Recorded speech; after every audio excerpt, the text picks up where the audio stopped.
Lagi rame banget nih di Manchester United, mulai dari pemain yang keluar masuk, drama kontrak bernilai gede, sampai ada semangat baru di bawah manajer interim. Nah, dalam paparan kali ini, kita bakal bedah tuntas apa sih yang sebenarnya lagi terjadi di Old Trafford. Oke, jadi apa aja yang bakal kita bahas? Pertama, kita lihat siapa aja yang cabut dan siapa yang bertahan. Kedua, ada teka-teki kontrak satu pemain bintang yang nasibnya di ujung tanduk. Dan yang paling seru, kita bakal lihat gimana sentuhan seorang manajer baru bisa ngubah mentalitas tim dalam sekejap mata. Oke, kita mulai dari yang pertama, yaitu para pemain yang akan meninggalkan klub. Selalu ada cerita menarik di balik setiap kepindahan, dan kali ini juga nggak terkecuali. Nah, di sini kita lihat dua cerita yang beda banget dari Academy United. Di satu sisi, ada Toby Collier yang dipinjemin ke Hull City buat cari jam terbang. Tapi di sisi lain, ada Sam Mather yang harus bilang selamat tinggal selamanya setelah 14 tahun di klub. Ini nunjukin realita pahit buat talenta muda. Dua pemain, dua takdir yang sangat berbeda. Coba deh kita dalamin lagi kasusnya Mather. Setelah 14 tahun di sistem United, ikut menangin FA Youth Cup, dan punya statistik yang keren banget di level muda, dia malah pergi gratis tanpa sekalipun main di tim senior. Ini jadi bukti betapa susahnya ya, buat nembus tim utama United. Sekarang kita pindah ke salah satu cerita paling panas, situasi kontraknya Casemiro.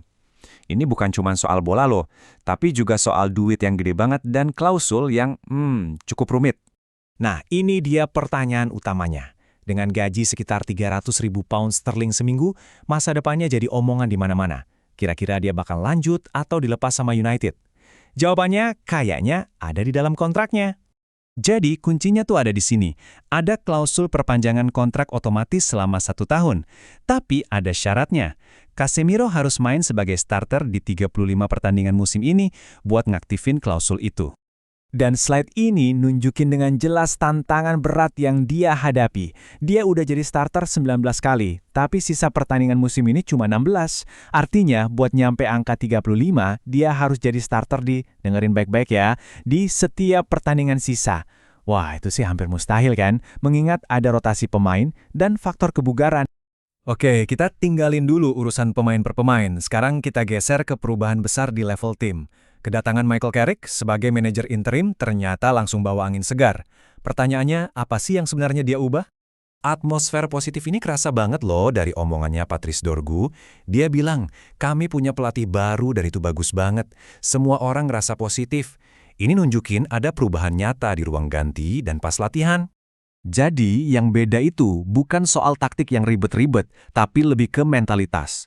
Dorgu ngejelasin soal intensitas yang baru dan gimana Carrick pengen timnya tuh selalu main ke depan. Ini adalah perubahan cara berpikir yang mendasar. Selanjutnya, ini cerita favorit saya. Cerita soal semangat juang dan pembuktian diri. Kisahnya Lisandro Martinez yang ngelawan kritik dari legenda klubnya sendiri. Bayangin deh, sebelum derby Manchester, Paul Scholes ngeramal Haaland bakal gampang banget ngalahin Martinez. Nicky Butt malah lebih parah, bilang Haaland bakal bikin Martinez kelihatan kayak anak kecil. Kritiknya pedes banget dan datang dari para senior. Dan apa jawabannya di lapangan? Ini dia. 0. Angkanya 0. Erling Haaland, salah satu striker paling ganas di dunia, sama sekali nggak bisa nembak ke gawang. Martinez benar-benar ngebungkam semua kritik lewat performanya.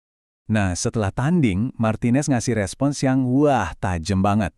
Intinya dia bilang, gampang ngomong di TV, tapi mereka nggak bakal berani ngomong gitu di depan muka saya. Ini bukan sekedar jawaban, ini pernyataan mentalitas seorang pejuang sejati. Dan puncaknya, ini dia. Paul Scholes, orang yang ngeremehin dia, akhirnya lewat Instagram ngakuin performa Martinez yang luar biasa. Sebuah pengakuan kalau dia udah salah menilai. Keren! Oke, menang lawan City itu emang momen yang luar biasa. Tapi, satu pertandingan kan nggak bisa jadi patokan buat satu musim. Sekarang, kita harus lihat gambaran besarnya. Apa sih ujian sesungguhnya yang nungguin Michael Carrick dan timnya? Kuncinya tuh di sini. Taktik lawan City itu manjur, karena City mainnya terbuka dan ninggalin banyak ruang di belakang. Itu skenario yang pas banget buat United. Masalahnya, nggak semua tim bakal main kayak gitu. Nah, ini dia ujian yang sebenarnya. Gimana cara United ngebongkar tim yang parkir bus? Gimana mereka bisa kreatif pas lagi nguasain bola? Dan yang paling penting, bisa nggak mereka ngelakuin itu terus-terusan, alias konsisten? Carrick sendiri sadar betul soal ini. Dia bilang, konsistensi adalah kunci sukses. Itulah tantangan kami selanjutnya. Dia tahu banget kalau satu kemenangan besar doang itu nggak cukup buat ngebangun era baru. Jadi kita tutup bahasan ini dengan satu pertanyaan besar buat kedepannya.